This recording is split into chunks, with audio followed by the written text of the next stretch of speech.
Sì, si è conclusa la campagna che era stata promossa dall'ULSS con la nostra collaborazione, però l'ordinanza continua ad essere permanente, nel senso che invitiamo comunque tutti i proprietari di cani e gatti a procedere alla vaccinazione antirabica per chi non l'ha fatto. 1860 animali d'affezione vaccinati, di cui 1262 cani e 598 gatti.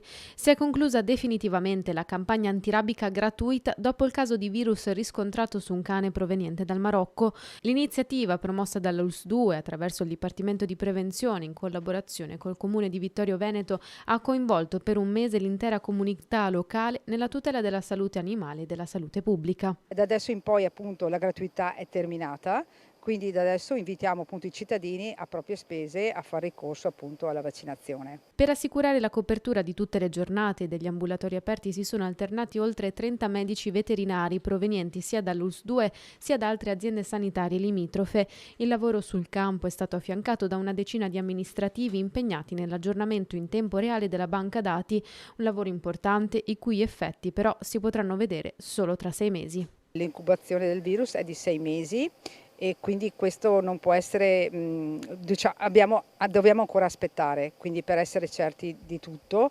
E naturalmente noi auspichiamo che il virus sia stato isolato in questo unico animale, però insomma non dobbiamo abbassare la guardia. E noi continueremo a promuovere la vaccinazione e poi vediamo la percentuale di copertura che verrà raggiunta.